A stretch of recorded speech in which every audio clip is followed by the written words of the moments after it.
Welcome, everybody. On behalf of my colleagues, I'd like to welcome you to this symposium, Knowledge in the Curriculum, Designing for Coherence and Deep Learning. There'll be 5 presentations of 15 minutes each. My 4 colleagues are in New Zealand, and it's 9:30 on a Tuesday evening there. So if it looks dark outside their windows, you'll know why. I'm the co-convener of the Curriculum Assessment and Pedagogy Special Interest Group, which this symposium falls within. And so I think the first thing to do, yes, there'll be questions for each of the speakers. If you want to ask a question, you can post it. Could you please, if you post a question, could you indicate who the question is aimed at? It would help us when we, if at the end I point the questions to my colleagues or to myself, I'll know where they're intended to go. So at that point, I'm going to pass over to the first speaker, is Bethrata, who will present the first paper. Well, thank you, Richard. My talk today is about the curriculum design coherence model. This is a curriculum design tool, and its purpose is to create knowledge coherence, progression, and balance. Importantly, it's for course design and is used prior to teaching, so it's not a teaching plan. Now, the CDC model proposes that good design connects knowledge to thinking. In other words, good design connects the epistemic structure of propositional academic knowledge to the student's cognitive structure. So just note those terms: epistemic structure of the knowledge, cognitive structure, the student's mind. So epistemic structure, I want to say a little bit about that. That refers to the components of propositional knowledge which create its internal logic or patterns of related concepts. Now, they come from Immanuel Kant's idea of generalizing concepts and materialized content. According to Kant, all rational knowledge is based either on concepts or on the construction of concepts. And in addition to that, concepts are connected to content. And here he says, thoughts without content are empty, intuitions without concepts blind. So hence the importance of generalizing concepts.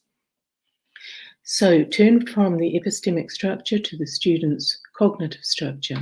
So cognitive structure, cognitive architecture is the structuring of the mind using concepts and content. And it's created by, as Plato said, acts of thinking. And there's a list of acts of thinking there that you can look at. Memorizing of courses is the first and most important one. Now, crucially, those acts of thinking or understanding or learning need to be about something, about knowledge. Now, this is what Popper calls the connection of the thought product and the thinking process. So 2 quite distinct entities, product and process. So the internal logic in the knowledge matches the internal logic of the rational mind. So those internal logic or patterns of related concepts that we find in knowledge and call its epistemic structure match the acts of thinking. Those acts of thinking, which are also called mental operations, become structured as cognition in that very active engagement with the knowledge's generalizing concepts and materialized content. Then those cognitive structures are reinforced when students use their competencies to apply the concepts and content to the material world. That could be indirectly via symbols, which could be alphabetical, digital, mathematical, notational, or directly. So here's a number of ways of saying the same thing. And it's the purpose of education, really. It's making that connection between the thought and the thinking, or you could call it the knowledge and the knower, thought product, Popper's term, and the thinking process, knowledge that, and Plato's term, acts of thinking, or epistemic structures and cognitive structures. So the rational mind, intelligence, is built by requiring students to engage. And what are they engaging with? They're using generalizing concepts. They're using the symbolic expression of those concepts. They're connecting those generalizing concepts to materialized content, and then they can apply and competencies and skills that concept content knowledge. Now, how does the CDC model work to achieve the thought-thinking connection? The course designer, the teacher, identifies the knowledge components separately in specific elements. So that specific identification is the contribution of the model in a way. First element, it creates a framing proposition and selects generalizing concepts. The second element connects those generalizing concepts to materialized content. The third element is the competencies, which apply the concept's content, and then that knowledge is evaluated in the fourth element. Here's a visual representation of the CDC model, and you can see the four elements there. I want you to look particularly at the center, the subject, whether it's a program, a course, or a topic. So the CDC model can be used, and I've got some examples coming up for either topic, year-long course, and across the year's program. And some of the examples, I've got some science ones for junior pupils, and then a year 1 to 13 grammar program with several specific topics. So the science one, here's a year 3 one on the biology of butterflies. So just looking at element 1 with the proposition and the generalizing concepts. So the proposition, note the words in green in the predicate, in the proposition's predicate. They are the generalizing concepts. And I've listed them below. So they are connected to the subject, i.e. butterflies, by a verb. And I'll just say a little bit more about the importance of the verb in the next slide. So this is the same science topic about butterflies, but this time it's year 4, the physics of butterfly flight. So I want to say a little bit more about the proposition and talk about its grammar.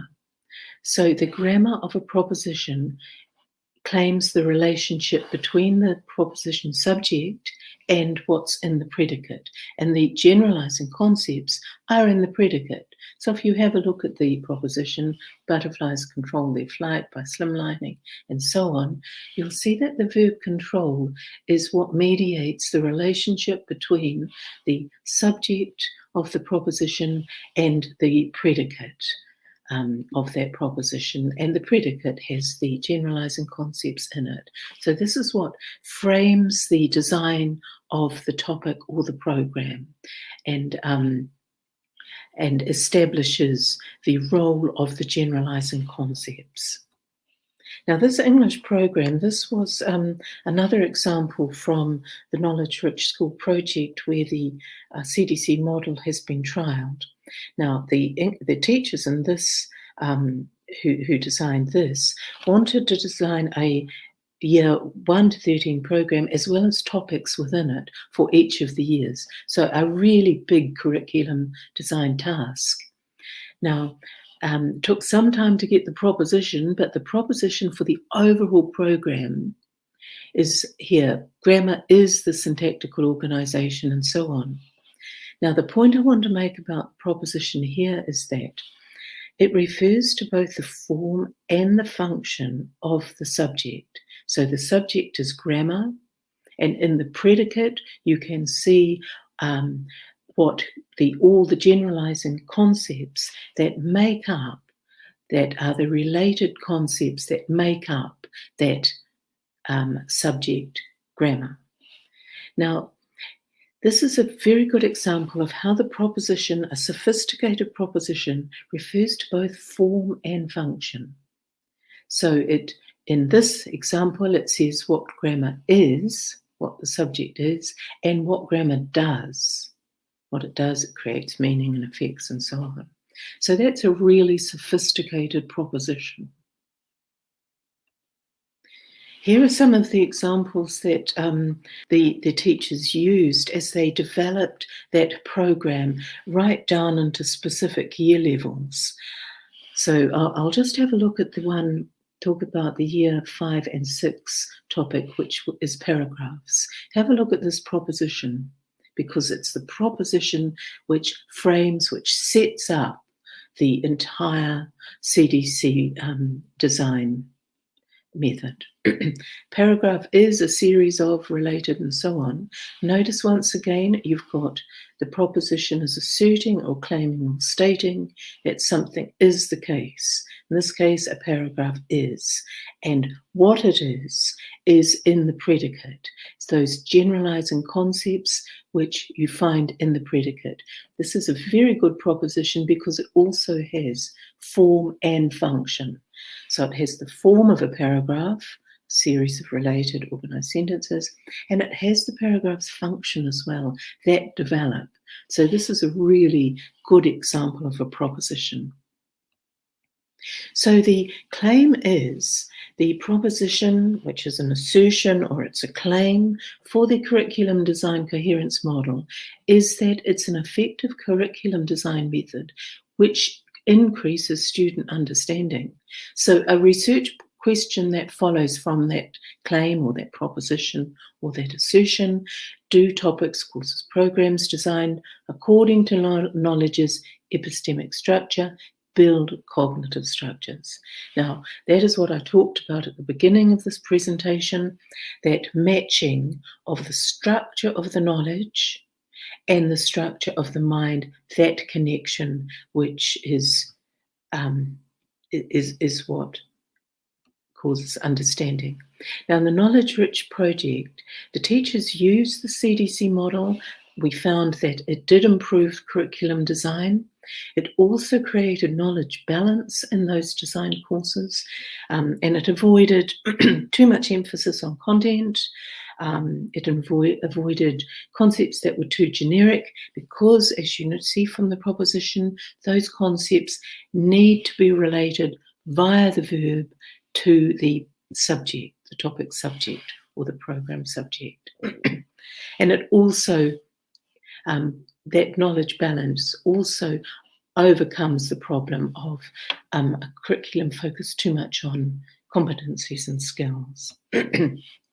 So where do we go next with this? Well, the next stage for the CDC model, there need to be further studies which test the model's assertion that a curriculum designed in this way does in fact connect the epistemic structure of knowledge to a student's cognitive structure, and following from that, that this connection increases student understanding. So thanks very much, everyone. I'll now hand over to our next speaker, Richard. Thank you, Elizabeth.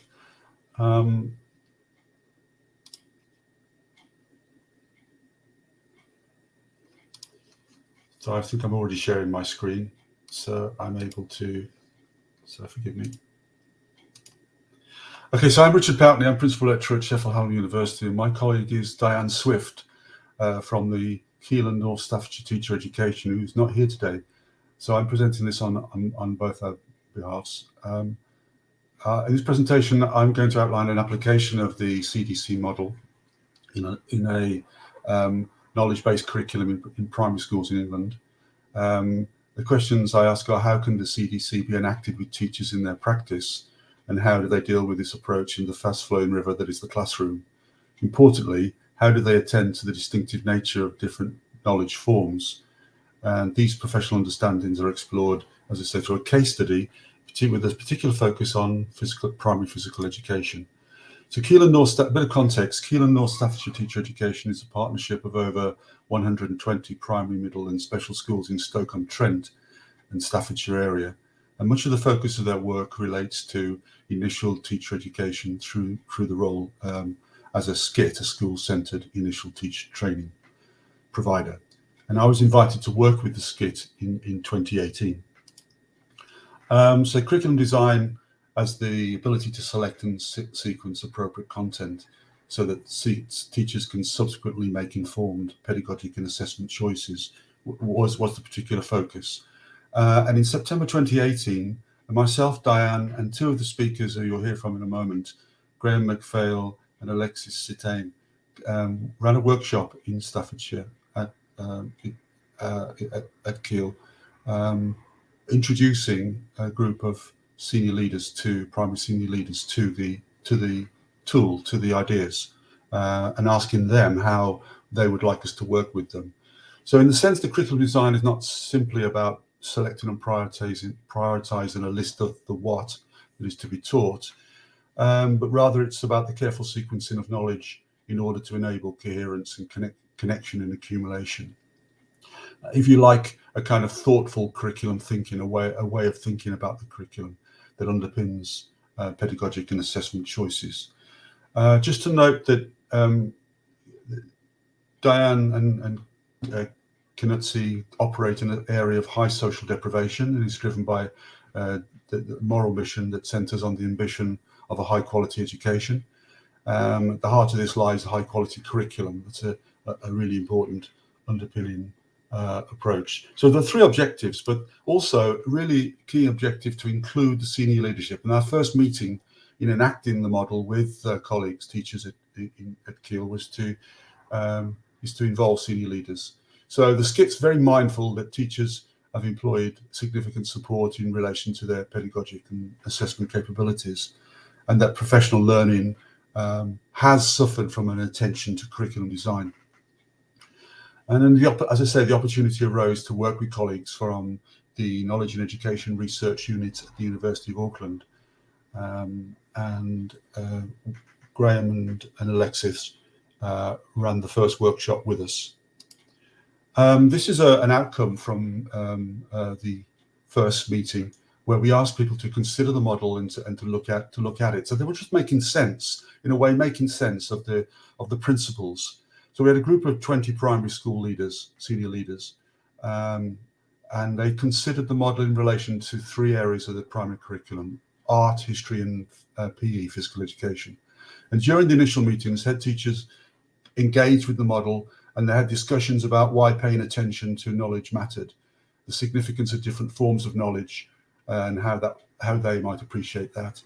It was acknowledged by them that conceptual knowledge related to the big ideas of a subject, and that a subject's combination of concepts helped teachers to appreciate the way that both experiential knowledge and propositional knowledge can be put to work in relation to disciplinary concepts. The senior colleagues enjoyed thinking about curriculum. Many acknowledged that it's been the first time they've done it for many years, and felt it was important that their colleague grappled with this and were involved with it directly. And that was really, really important. And in July 2019, the decision was made to concentrate on the physical education. I'll say why in a moment. But the skit was able to fund a group of 8 teachers with a background in teaching of physical education in primary settings to consider the model in relation to their own curriculum design work. And the project commenced in July 2019 with meetings with the head teacher and senior lead colleagues from the project schools. While the impact of COVID interrupted the plans, there is significance in the work that is ongoing. So the first question we wanted to consider was why physical education, and that was really important to consider.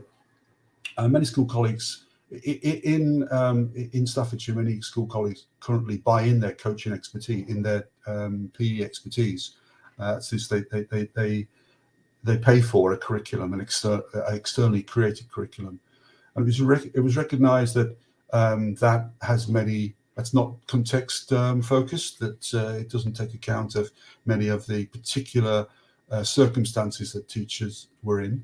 I'll repeat again that physical education was also chosen because of the reason that the area is ranked as the 13th most deprived local authority out of the 300 or so in England. That life expectancy is 3.2 years lower than the national average in men and women, respectively. And compared with the national average, fewer adults are physically active.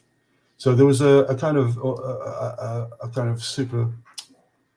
overarching reason to focus on physical education. I'm going to talk about some of the work that came out of those initial conversations. So it was important to really consider, what people understood by the curriculum for physical education. And we encouraged the group to resist what we call the pedagogic imperative. That is, only thinking about physical education as the doing of physical education, and that the way to avoid that curriculum pedagogic conflation, which is very easy to do. We ask teachers in very busy classrooms to think about what they're teaching, what they're planning to teach. They're often overcome by the needs to prepare and to teach, to deliver the curriculum.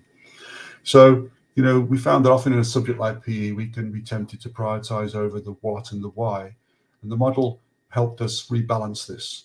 It's worth mentioning that physical education is also an example of a horizontal, what Bernstein calls a horizontal or segmented knowledge structure, and this is a bearing on the way that teachers understand and select and sequence the topics. I want to say a little bit about what became a dilemma, and that is the dilemma of what we call levels of granularity. So in teaching, sometimes we get presented with a fine-grained curriculum that's lists of stuff, and this can be overwhelming and limit our ability to develop coherence. The teachers work towards focusing on the coverage, tend to work on the coverage of stuff. But if we are presented with the big ideas without an example, it can mean that as non-specialists, we can lack the subject knowledge to be able to use the big ideas to specialize and organize more specific content. So the notion of granularity led to some very significant dialogues for us about different knowledge structures and how they underpin coherent curriculum design. The CDC model supported the group in pausing and rethinking. It helped us to think about what are the big ideas that each PE lesson serves. This thinking enriched the PE lessons and made visible to the teachers and learners not only the how, but the what and why. And this visibility is achieved in the lesson through the vocabulary that we use. So it was important. The Cambridge Primary Review Trust recognises the kind of muddled language that confounds sensible curriculum debate. And in order to support the group, we worked with them to establish a shared language. Some examples there, I'm not going to read those to you, but the key ideas about concepts, content, context, and curriculum, what we mean by a subject, how that's shaped by the curriculum, by the timetable, what types of knowledge and forms of knowledge, and how that's shaped by the discipline, and also the distinction between know how and know that and know how to. So that's a really important part of the enactment of the model. So in terms of concepts, contexts, and content, we acknowledge that teachers acknowledged that previously in their teaching, the pedagogical imperative had meant that they'd often focus on the finer grained size of content, the specific knowledge how and knowledge that. While this is important, it had not always been previously supported in considering how that specific knowledge could contribute to developing transferable knowledge across different contexts. And so it was important to lift that knowledge out of its context so that it can be put to work again and not remain stuck or lost in a single occurrence. An example here of how the teachers started to map their curriculum and think about what the specific aspects were. So taking the sort of specific vocabulary of, say, gymnastics, again, in order to lift from its singularity, they need to relate those ideas that are significant within a subject. And to do this, we need to identify the key concepts that specialize the organizing powers of that particular subject. It is this that the model helped the teachers to develop. So they started to map the curriculum according to the years and the primary phase. And this, although forgive me, the text is small on this page, it shows the kind of work that the teachers were doing on the setting out the fundamentals of dance, gymnastics, and so forth, including forest school activities. So the mapping of the curriculum helped identify the key concepts. Taking that further into a further mapping, they could break it down by year into the specific subject and generic concepts. So starting to tease out what were the subject concepts, and what were the generic concepts. And that was helpful in then helping to show the progression of skills. So referring that to what Winch calls epistemic assent as key to the learning and teachers' capacity to respond to this. So what are the key skills? Here, there's an example here from year 1. So the key skills and what they relate to. Then help the teachers to identify in their existing curriculum, that's what they currently do, their current repertoires, to say what the generic concepts were. And this shows a sample of movement, fitness and health, and body and spatial awareness. And other aspects include control, sequencing, health and safety, competition and performance, with a definition, their working definition of what that meant to them. And also identifying how many times in the curriculum that had been taught or examined or assessed, which is just, but alongside that, there's the idea of generic concepts and being able to identify the difference between them. So this shows a sample of the other aspects, including of the generic concepts: cooperation, fairness, respect, again, with a mapping of the curriculum. This is so teachers as curriculum makers starting to understand what their ideas are, what their curriculum is, and how it's made up, and how they can sequence and select and then pace it into make it into a curriculum for enactment. So this work is ongoing. You can see the introduction of the model has helped teachers to understand, have a clearer and deeper understanding of the curriculum and its structure. By exploring the relationship and distinction between curriculum and pedagogy, teachers can appreciate the difference between the types of concepts. And this approach enables teachers to develop what you might call a knowledge literacy, such that they notice and attend to, they're more mindful of the need to the distinctive nature of different knowledge forms. And these professional understandings are explored through this case study, and will be ongoing in the next teaching year, academic year. So initial findings suggest that the model enables teachers to refocus on the conceptual purposes of practices and to distinguish between curriculum content and pedagogical strategies, which is really important.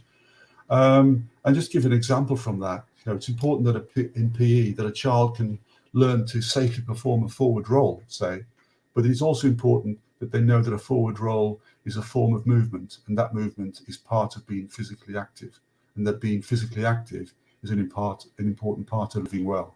These connections will only be made if we as teachers are conscious of them and intentional in our teaching. We can only be intentional if a coherent curriculum design underpins our pedagogic and curriculum choices. So since the pandemic took place, just in conclusion, since the pandemic, it's slowed down the interaction within the group, but it's ongoing. Teachers are starting to benefit from the professional learning, as I've said. They're excited by its potential to help us resist the pedagogic imperative and revisit the importance of the relationships. And they're continuing to work with the model, and we will report that further in papers and presentations. I'm going to stop there and pass you on to our next speaker. Thank you.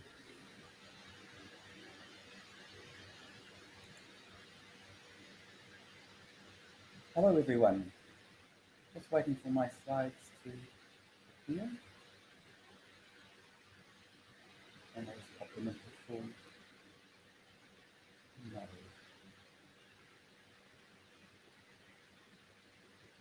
Okay, so I'm going to be talking about the CDC model and middle school music curriculum design. I'm going to be relying quite heavily on the words of two participants, Sally and Mary, music teachers in a New Zealand middle school. A little bit of context for you.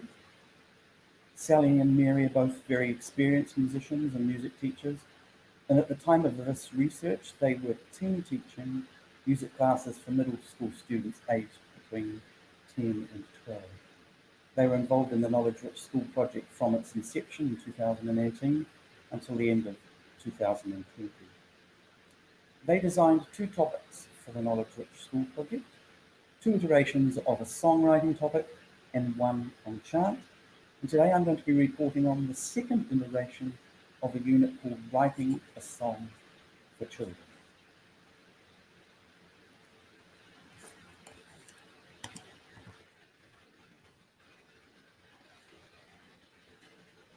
So I'm now going to share with you a number of quotes from Sally and Mary that summarise the impact of the model on their work. We haven't found ourselves greatly changing what we do with the students, so much as scrutinising our purpose and content. Consequently, we're being much clearer about our reasons and expected outcomes for teaching music to core classes. We've done it well in the past and had good results, but we haven't actually done the intellectual work, thinking, okay, is this the best way of going about it? And what are the skills and the conceptual knowledge that we want these kids to come out with? Yes, we wanted them to write a song, but what was the knowledge that we wanted them to come out with at the end of that process? So that made us go back and really challenge absolutely everything, every choice we made. Furthermore, one of the biggest challenges was teasing out the distinction between what is to be taught and how it is to be taught. The workshop showed us the need to articulate our subject's concepts, specialist vocab, content and competencies as a starting point for cohesive planning. We found ourselves working backwards, retro-connecting the concepts and competencies our students would need before they could have success at the learning task. I think that because we set down the criteria much more clearly as a result of using the model, the students achieve greater success. So what these quotes indicate to us is a new awareness and growing expertise with design understanding, such as the distinction between curriculum design and pedagogy, the justification of curriculum choices, beginning design with concepts, relating content to concepts, differentiating between knowledge that and know-how to, and using the design and using the using the design to know what to evaluate at the very end. Use of the model also enabled Sally and Mary to think of the subject in a new way, as a structure comprising related concepts and competencies. So let's move into looking at each of the elements of the model and what Sally and Mary did with it. Element 1 is to create a conceptual map and a proposition. So this is what they said. What do students need to know to enable them to write their song? The list that evolved was comprehensive and covered most of the elements of music.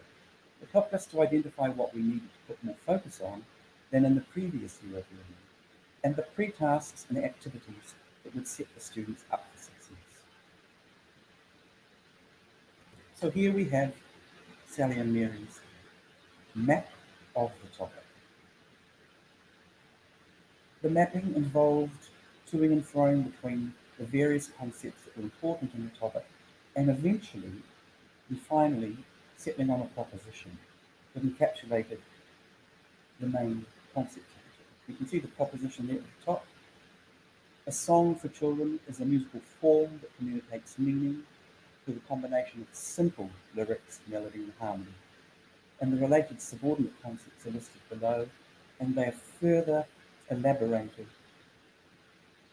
under communicating meaning, form, lyric writing, rhythm writing, melody, and so on. So quite an impressive list. A map of the topic. Content involved not only finding suitable exemplars for directed listening and analysis, but involved identifying what materials and processes would enable the connection between concepts and content to be made.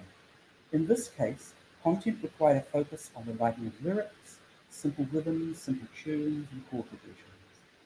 The key concepts developed in the map. Sally and Mary said connecting the content to the concepts students needed to know was a critical part of the process. It challenged us to scrutinise content to find the best fit for purpose.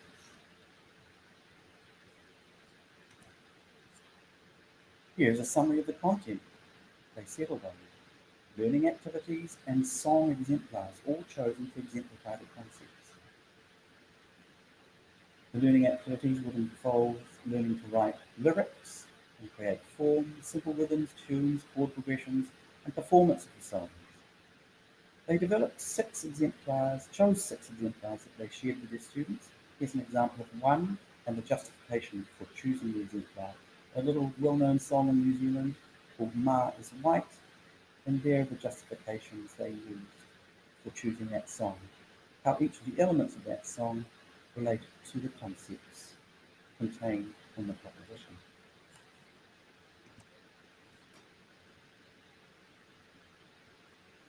So, connecting the knowledge forms, connecting the knowledge that, the concepts and content, to the skills and competencies, or the know-how to. What did they do? Well, for this element, the teachers considered exactly what students would need to be able to do to learn how to write lyrics, tunes, and chord progressions, to actualise the concepts. This is the part of the design process where the already identified concepts and apposite content are connected to the development of know-how to, or applied knowledge.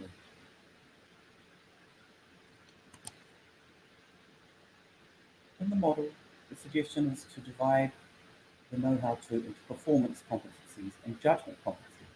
And you can see those there on the slide. Working through element 1, the teachers have clarified the generalizing concepts that would be put to work in the unit. They noted that this was due to the thinking we had done using the model. Element 3 would require learning activities developing the performance competencies of lyric writing, rhythm writing, melody writing, devising a chord progression, notating the song, performing the song, recording, and what they call exchanging, learning a song written by a different group. During the teaching and learning process, the teachers work with the students, giving feedback on how to proceed with each mini-task before moving to the next step. Some groups managed to do the whole song in one fell swoop, whilst others needed a lot of help. Later, the hoped-for judgment competencies that you can see on this slide will be evaluated in element 4. And here is element 4. Recall, skills and techniques, and intelligent know-how to are the 3 competencies assessed in this element. Recall comprises students using key concepts and terms in their classroom talk. Skills and techniques comprise students showing understanding of the subject concepts as they apply them in know-how to activities. Intelligent know-how to occurs when students are able to explain what they have done using conceptual language.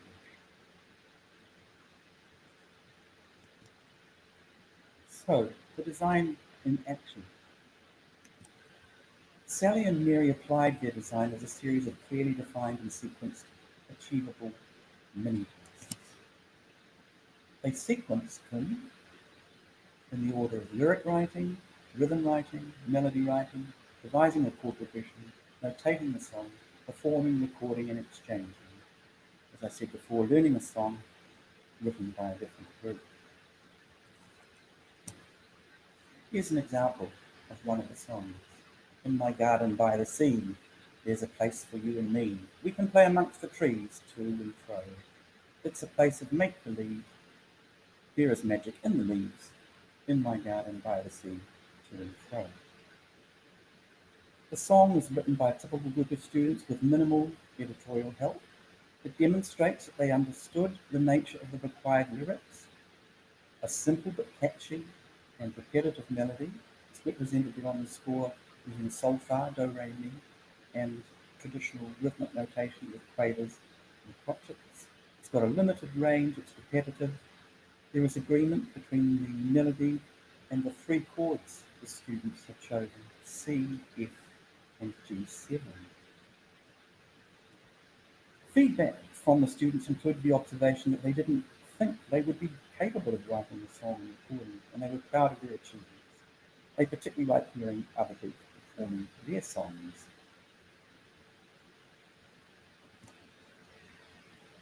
So to move back towards assessing the impact of the model, Sally and Mary said the songwriting task takes less time as each implement is more clearly defined, prepared and evaluated.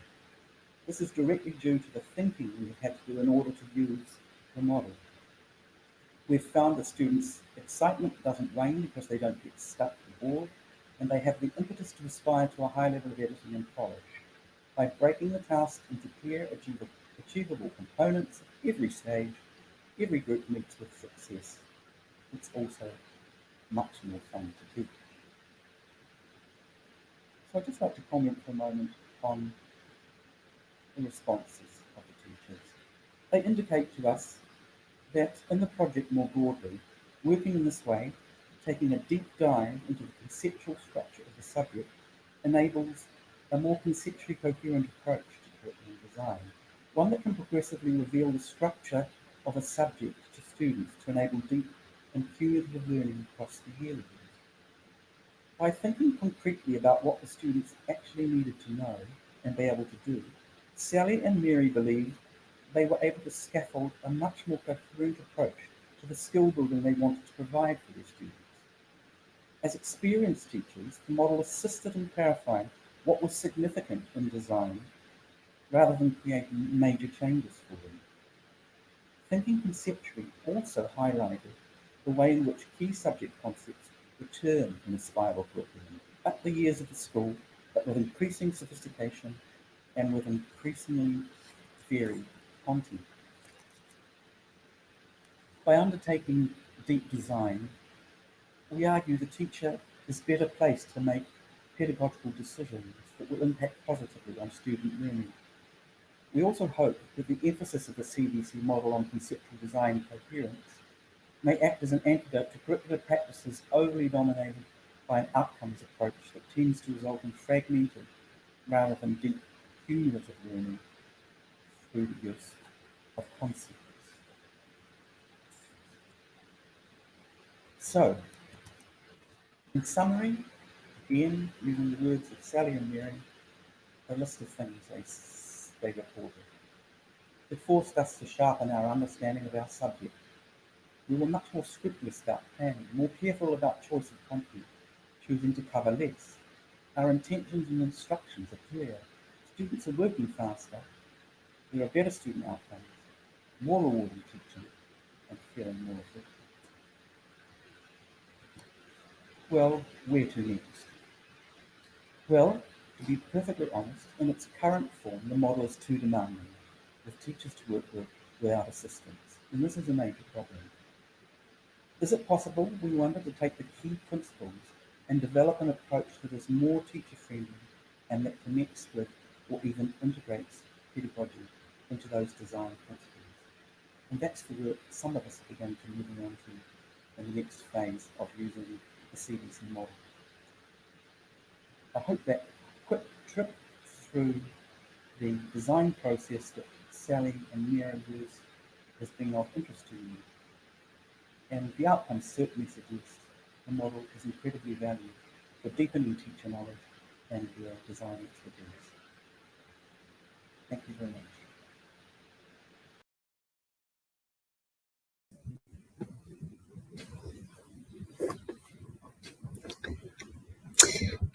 Thank you, Graham. So my name's Barbara Ormond, also from the University of Auckland, and the slides are just coming up now. So let's see if I can get them. How do I get them big? Just not sure how to get these big. Okay. I'm hoping that you can see the slides. Actually, I think I've got this wrong.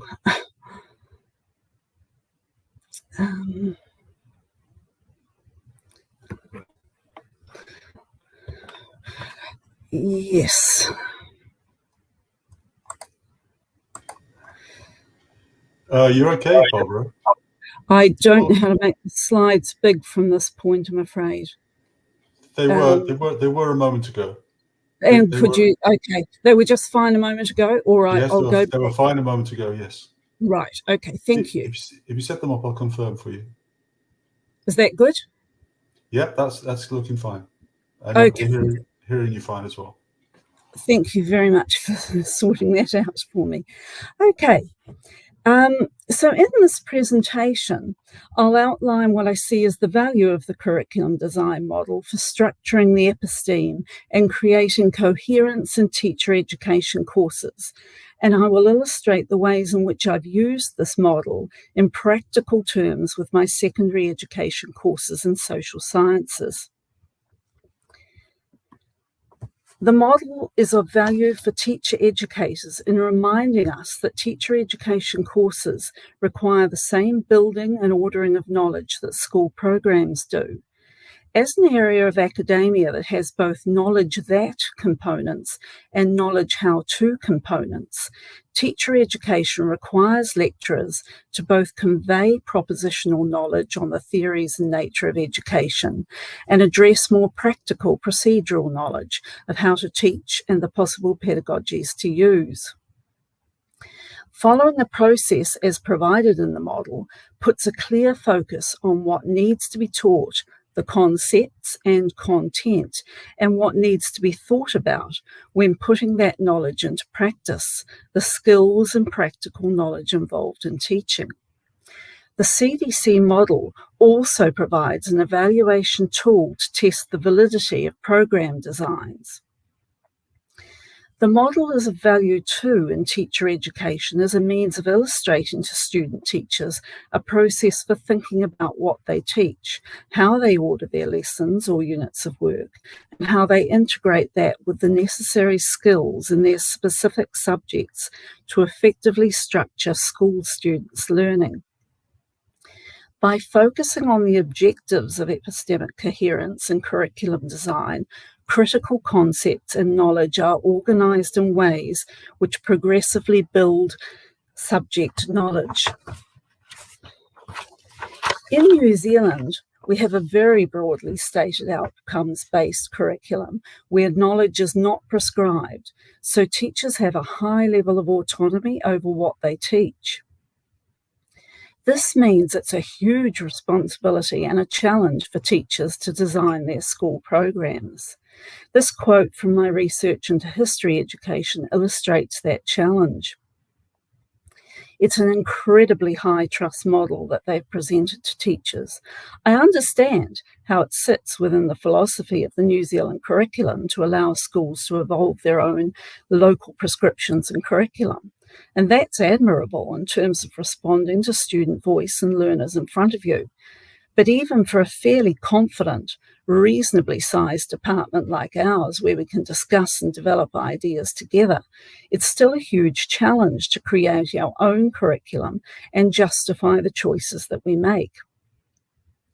The model therefore provides a means by which choices can be justified. The New Zealand curriculum also has a strong emphasis on generic competencies and disciplinary skills, and this has led in some subjects to a reduction of the knowledge that being taught. Application of the CDC model has the potential to address this because knowledge and skills are developed alongside each other and are interconnected in students' learning. This could help reposition knowledge that at the centre of learning.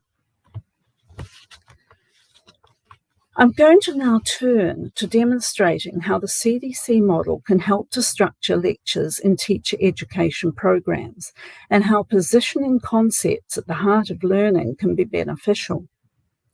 I will use the example of teaching effective assessment design to secondary pre-service teachers. Our future teachers need to know why they assess, what we should assess, how we assess, and what the implications of assessment are for learners.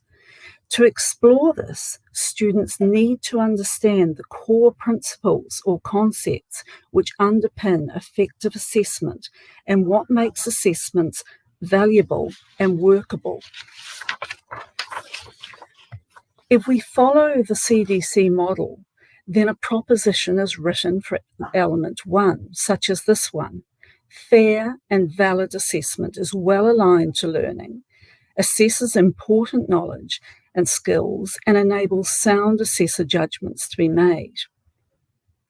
Through this proposition, I'm therefore asserting that fair assessment is the key concept I need student teachers to bear in mind. Element 1 also requires the identification of related or subordinate concepts.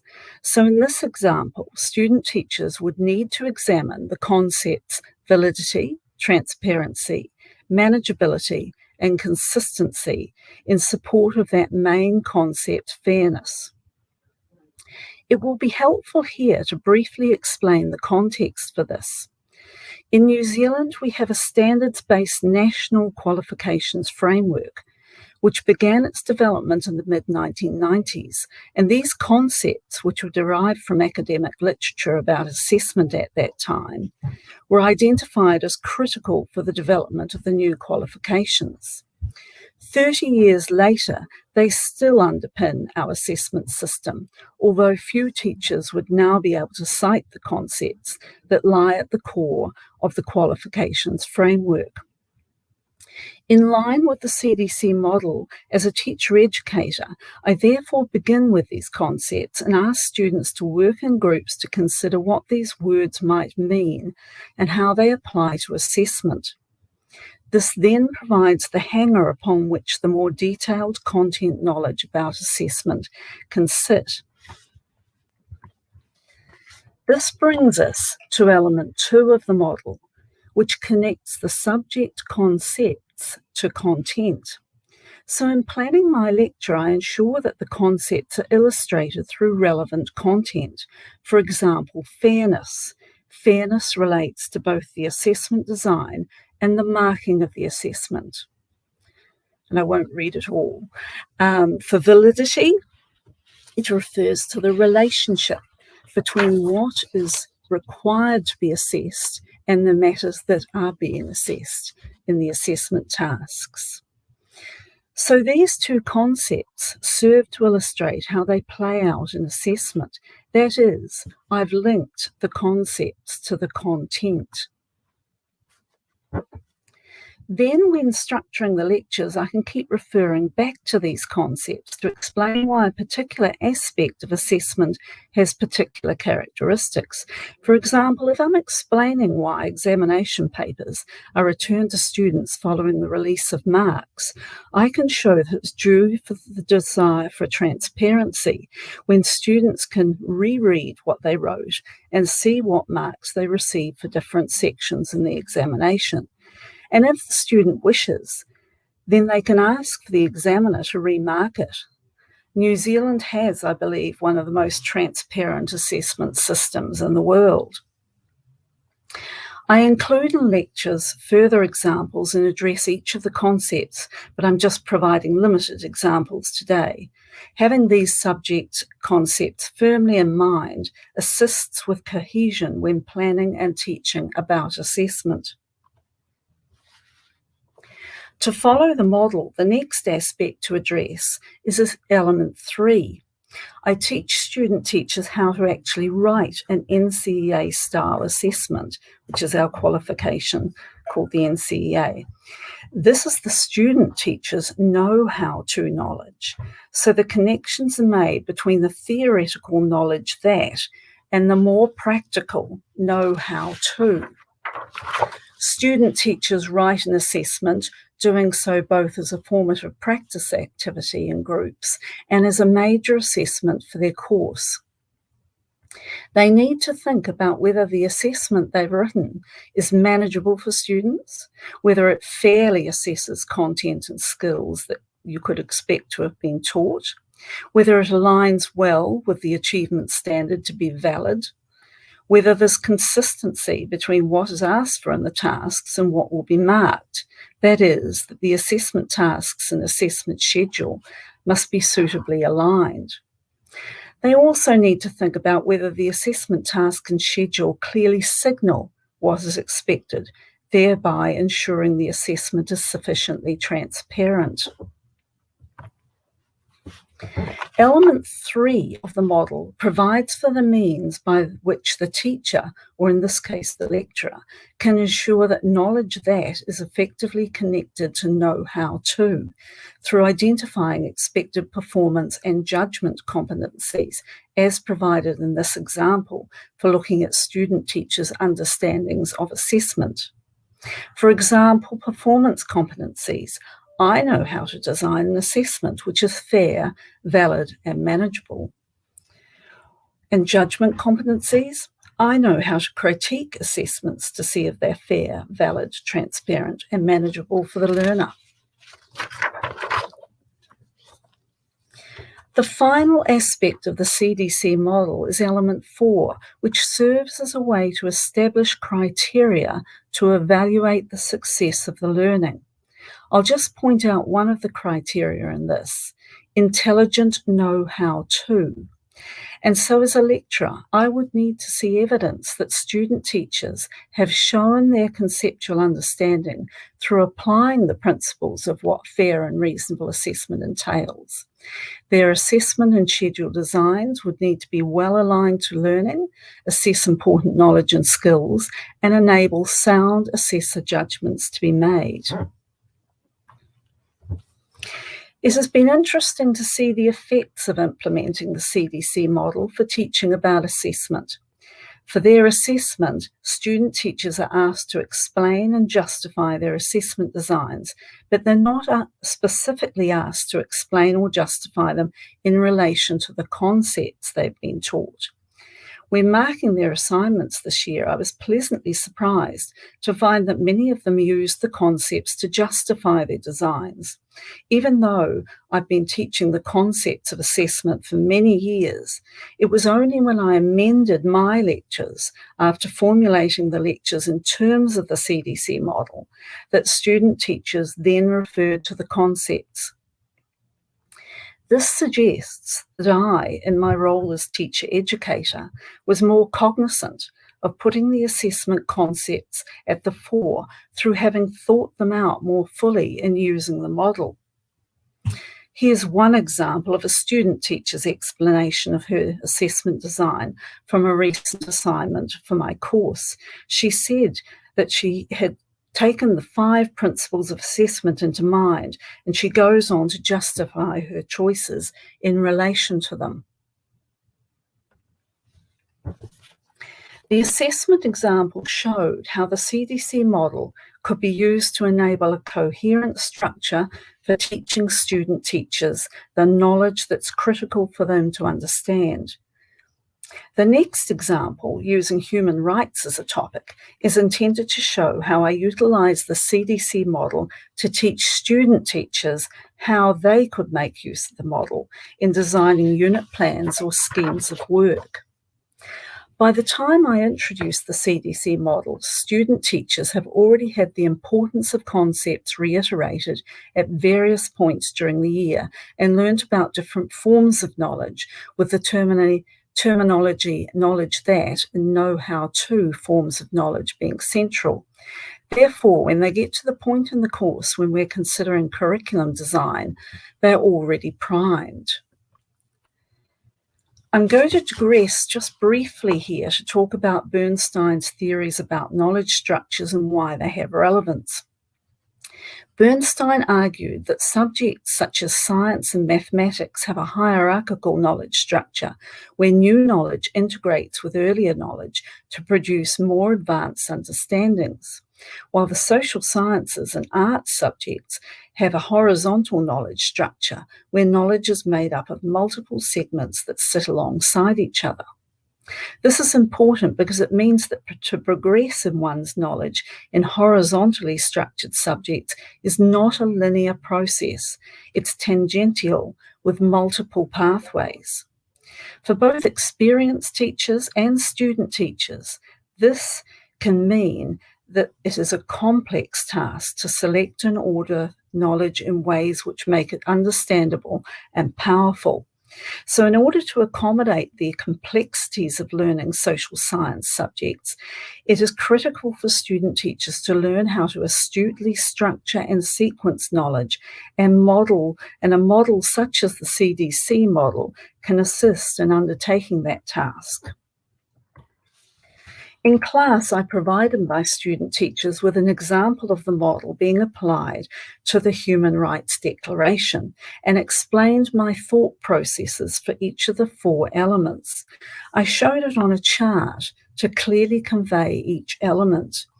In groups, the student teachers then had to apply the model themselves to design a plan for teaching about Black Lives Matter. I asked each group to report back on what subject concepts they'd selected and what content they'd used to illustrate those concepts. As may be expected, with a horizontally structured body of knowledge where a multiplicity of answers was possible, the group selected different concepts and emphasised different aspects of the Black Lives Matter issue. Because the subject concepts they chose varied, different content was selected to illustrate the concepts, and the students were intrigued to see the various possibilities. They reported that they found the exercise valuable in making them think deeply what conceptual knowledge was important for students to learn. They also reported that they felt they knew how to go about using the model because of the focus that had been put on the concepts and coherence and design earlier in the year. In conclusion, the curriculum design coherence model provides a means to go about addressing the question curriculum designers should ask: what knowledge should be taught? And provides a means for selecting and organising valuable knowledge.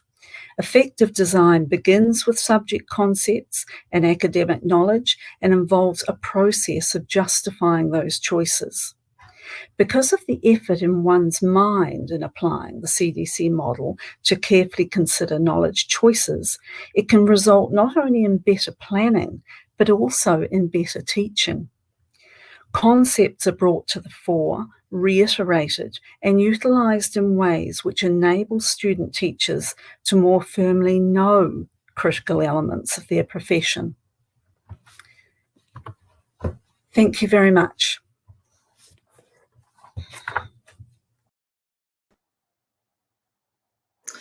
Hello everyone, my name is Alexis Satani, also from the University of Auckland.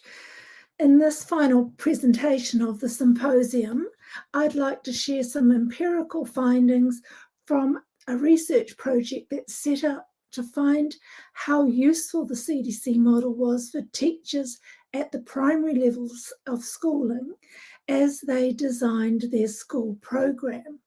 Now, before I do so,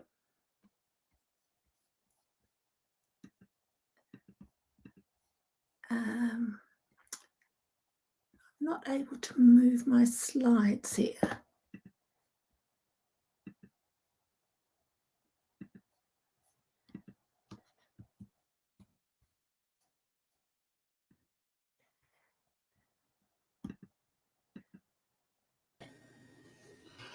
Hi, Alexis. Have you got the arrow? I have the arrow. At the bottom left-hand corner of the screen. Yes, the arrow's not working.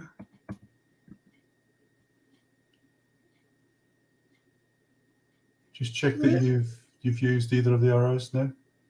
I've used clicking the slide. That's not working. Hang on. Want to use the keyboard arrow? Use the arrow on the keyboard. I've used the keyboard arrow. I've used the arrow on the slide. Maybe if you, I think the only other thing you can try then is if you bring stop presenting, and if you, in full screen, and present the slides, go through the slides manually, if you know what I mean, if you bring them to, so share yours PowerPoint, but don't put it on display so we can see your slide. We will be able to see your slide, but it won't be in display. Okay. Yes, in that. Can you see it seems to now? work. Yes, that's working. That's wonderful. Thank you. So back to the research, I wanted to describe the educational context, first of all, by just drawing your attention to a couple of features, well, more than a couple on the slide, but I'll draw attention to a couple of features of the New Zealand curriculum, which really gives you a sense of the reason or the justification for using the model. Now, others have spoken about the fact that it's an outcomes-based curriculum. Another feature of the New Zealand curriculum is that it's weakly framed, it's under-prescribed, and it's built around broad achievement objectives, which teachers work from, either as individuals or in teams at schools, to backward map, if you like, from the broad achievement objectives to work out if students are going to achieve this, then what do they need to know, what do they need to understand, what do they need to do.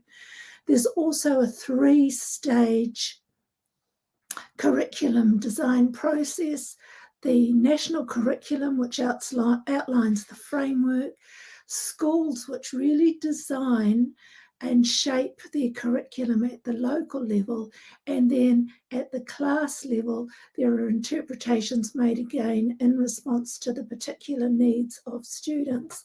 So this leads to great variation between schools. There's also very little detail about how to select and integrate the topics of learning, the propositional or procedural knowledge, for example. So this is a major challenge for many teachers in the primary sector of schooling. Now, that's a brief overview of the educational context. Let me just tell you a little bit about the school in this research project. It has a roll of about 460 children from year 1 to year 6. A significant factor of the school's role is the number of migrant families settling into the area, and this has resulted in a wide mix of cultures being represented in the school, as you can see on the slide. It's also reflected in the teaching staff within the school. The school is termed a Decile 1 school, which means it's amongst the 10% of schools with the highest proportion of students from low socioeconomic areas, socioeconomic communities rather. Now, the school was particularly interested in using the CDC model to design its writing program. So in working with them after a few years, what was it that we wanted to find out from them? Is the CDC model an effective curriculum tool to design curricula that can create a deep curriculum coherence? And by that we mean organising the content, the coherent design of the concepts, the content, the skills, the assessment throughout the course of study in a particular topic. We wanted to know if using the model would help develop teacher curriculum expertise in terms of teachers knowing their subject knowledge and making this explicit in the design for student learning. And really, ultimately, does using the model as a tool contribute to student learning and understanding? So, what did the teachers of this ethnically diverse school in a low socioeconomic community tell us about that effectiveness in their writing program? So I'll share some of the teachers' voices and paraphrase statements about their use of the model. Firstly, with respect to creating deep curriculum coherence, teachers told us that they were beginning to apply aspects of the elements in their practice, and then they could see a link to students' learning. This first teacher is talking about integrating the concept with the topic that we're doing. I see the children are engaging in the topic and in the report writing, and some of the language, the vocabulary is coming through. They're using the correct terminology in the report writing. The second teacher talked about connecting the knowledge that and the know-how to, and going in a sequence that way. So teachers are talking about coherence in terms of integrating and connecting They saw that curriculum design is more than just identifying distinct elements in their plan, for example, the concept or knowledge that, but they knew that the model required that there was a relationship between aspects of the elements and that is made clear. Teachers also, as they talked about the strengths and the limitations of the model, they identified some barriers to curriculum coherence. One was limited teacher knowledge. One teacher said, when you talk about weakness and referring to the model, she said, that's teacher knowledge really, isn't it? The second teacher said, using the CDC model took me out of my comfort zone. I had to get into the learning pit and stay there until I was comfortable with it, with things that I hadn't been taught. And yet I'd had 20 years in the classroom. Then there was the guilt. Should I have known this? Have I not been doing things that I should have been doing? A really powerful comment from this teacher, which I'm going to come back to on the next slide. Another barrier to curriculum coherence was actually school organisation. There was no clear pathway for curriculum design across the years due to the vertical year level groups of classes. So it was possible that in one class there could be students in year 3, 4 and 5, for example.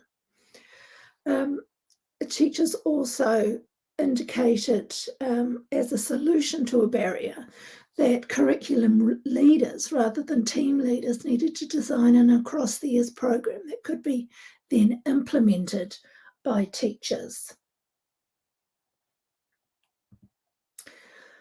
So did the CDC model develop teacher curriculum expertise? Teachers noted the more explicit planning and teaching of subject concepts. This is what the first quote is about. And now I'm coming back to the second, the quote in the earlier slide. And I've got the first part of that quote again from this teacher in grey. Then he went on to talk about, in his interview with me, he disclosed that subject knowledge was a feature of his thinking about the topic, but was not included in his planning. And then said, now the connection is a lot easier for me. This is what bothered me. I thought that for years I hadn't given students what they needed. You've actually taken a lot of weight off me because I did it without stating what I wanted students to know and without giving them the vocabulary to explain. I didn't record it that way in my planning. So there was a more explicit teaching, but also designing of subject concepts and subject content. Did it contribute to student learning and understanding? There was an observation of more sophisticated learning and some lovely things that teachers said about their students learning on this slide. There was the explicit teaching of subject concepts and subject content, which gave students both the language and the curiosity to engage in their learning. And teachers believed that it led to increased student engagement because they had that language to talk about what they were doing. Now, interestingly, at the end of the second year of in the project, the school was able to report that their standardised testing and writing results show an increased levels of writing across the school. So that was a great result. Other findings using the model revealed flaws in current curricular design practice at the team and individual teaching levels. Teachers said, we've been planning ourselves. We haven't collectively said, we'll cover this. Then you introduce that. So they hadn't, they were isolated from what had gone on previously and what had would come after. They also felt that there was insufficient guidance provided about progression. And you can see that in this quote here. What is the sequence? I don't know. this teacher is saying. Now, interestingly, subject progression in literacy learning is provided by the Ministry of Education, but they found there was insufficient guidance there for them to know how and what to teach in the progression of, in this case, sentence types. So what did we learn? We learned that prior to using the model, concepts were not a feature of curriculum planning and design. They weren't explicitly named. In curriculum planning, there was a greater focus on developing learning behaviours, social dispositions, and student confidence. After introducing the model, there was teachers were more invested in the ideas of students being more than what they brought to school with them. It gave them permission to enlarge what they were teaching students and make concepts and content explicit. This is evident in a word from the school principal. At the beginning of the project, they wanted to see greater improvement in their students' literacy learning. For us at the time, she said, for the amount of effort that we were putting into developing literacy, we just felt that the payback was minimal. Our movement had been minimal. So it was like, if you keep doing the same thing, you're going to get the same results. So we needed to do something different. After a year in the project, she said it highlighted, using the model, highlighted gaps in the teacher's own knowledge. If they don't understand the richness of the language, then how are they going to teach it? We also learnt that, in effect, both teachers and learners were able to develop a fuller academic identity. Teachers already had a professional identity, which they had as primary teachers in a school, but because they were generalist rather than specialists, they didn't see themselves as having an academic identity. They often used the phrase, we teach children, not subjects, but there was a move to something like we teach children subject knowledge. This came as they increased their subject mastery. And for students, it meant developing an academic identity as well as recognising and affirming their cultural identities, which is very much part of the New Zealand curriculum. Their subject mastery was increased by connecting to academic knowledge in intellectual ways, in social ways, and emotional ways. That curiosity and beginning to develop a love for learning. So in conclusion, we make the claims that using the model has the potential to help teachers to make explicit the knowledge that students will develop and allow teachers and students to develop an academic identity in addition to their existing professional and cultural identities. Thank you.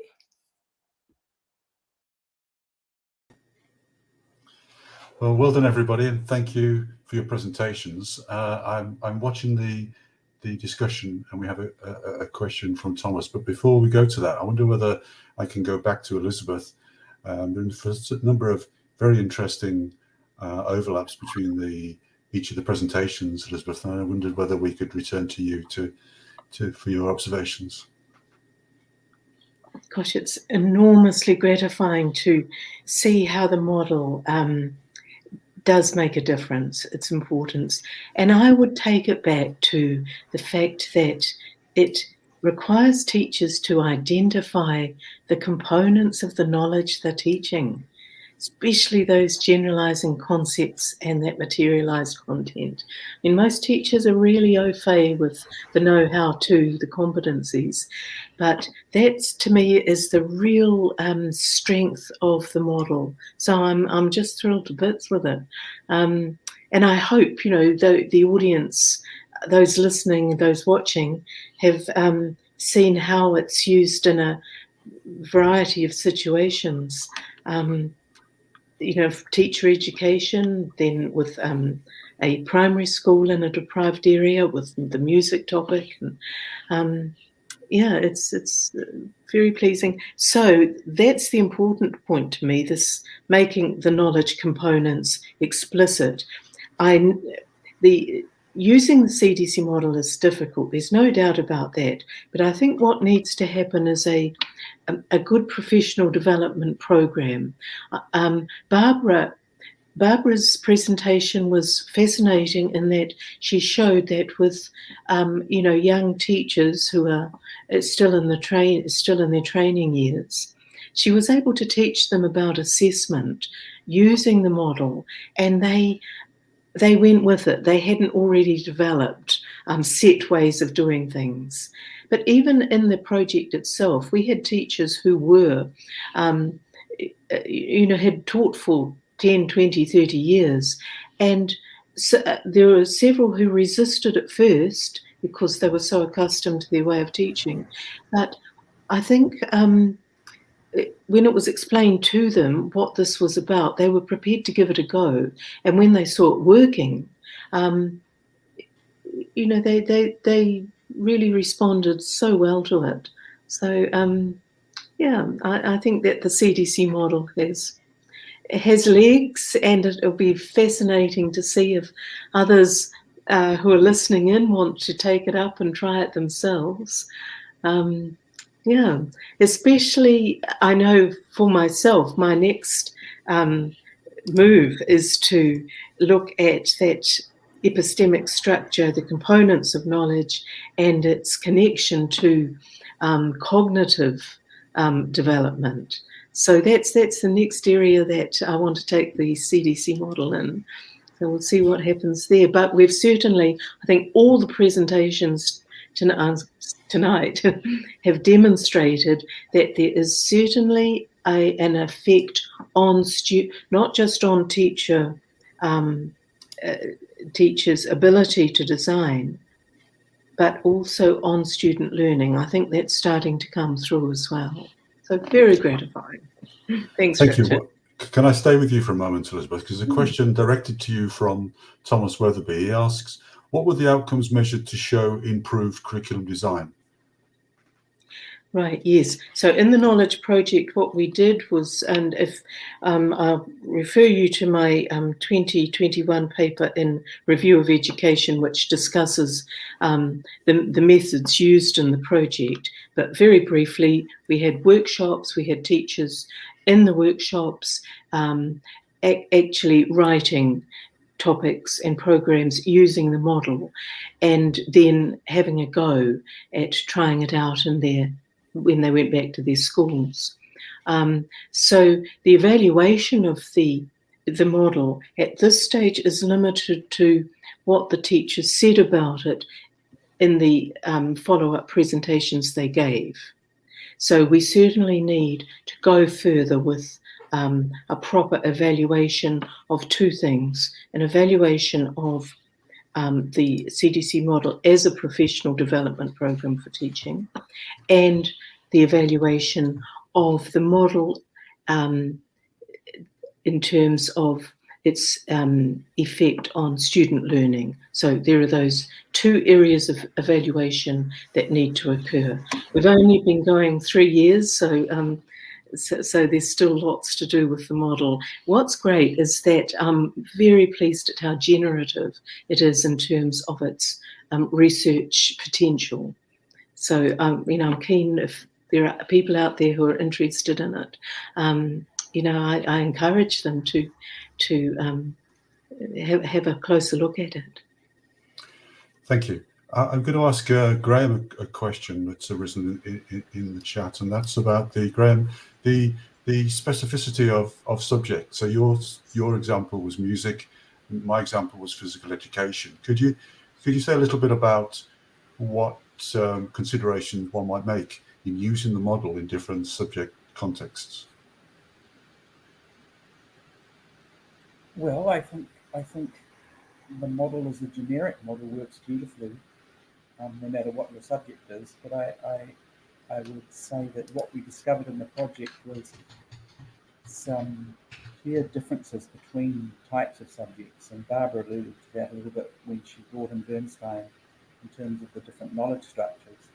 And we found in the project that subjects like maths and the sciences tend to be utilising their concepts more explicitly and more visibly just as a matter of course. And often, in fact, their concepts and content are the same word. In the arts and humanities, the concepts tend to be a little less visible, and English was one of the subjects that had most difficulty in deciding what its generative, generalising concepts actually were. Music had some trouble, but again, reasonably clear overall once we started digging. So I'd say that the type of subject can make the process required by the model more difficult or more easy, depending on its knowledge structure. Thank you. A question, can I move to Barbara? A question about the context. Your context for teacher education was initial teacher education, or trainee teachers, initial teacher education, as you refer to it in the UK, whereas mine was working with teachers, professional development, and they were more experienced teachers. Any considerations in those two contexts from your experience of using the model?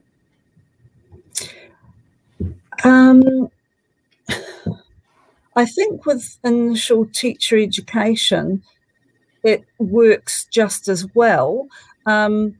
We need to do more work on that area. So we've tried it in a few areas of initial teacher education, but not across all of the subjects or across all of the areas that we try. We've done some professional development with other lecturers in the initial teacher education area for secondary, but we haven't got that far down the track. But the same principles apply, regardless of what it is. You're still trying to organise what it is that's important to teach, identify what the critical things are, and then expand that out into the content that you're going to use to illustrate them.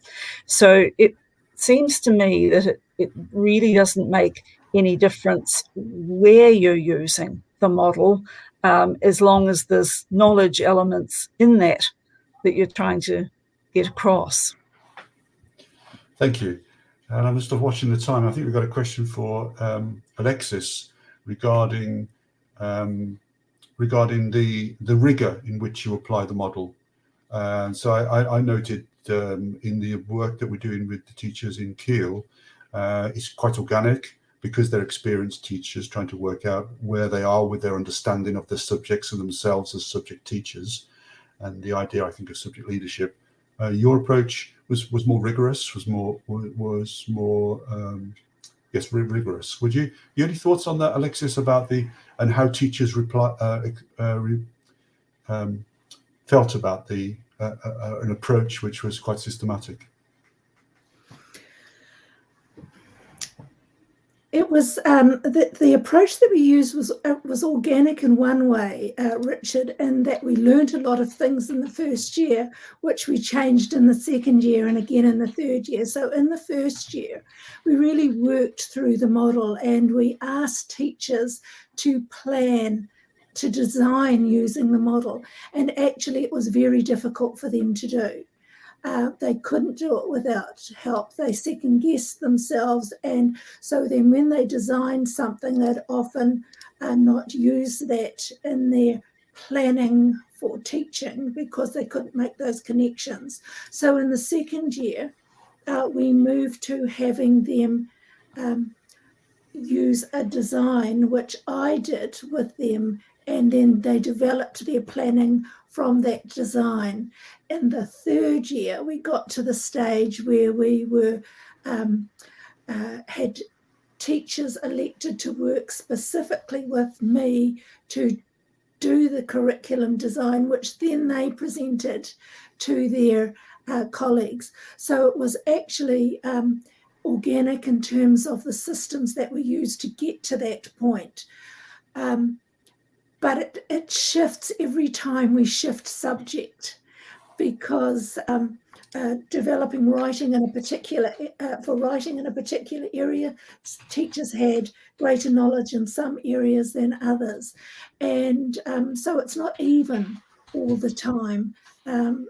So from that point of view, Richard, I would say that it was organic, and that I learned as much about how to use the model with teachers as they did about using the model.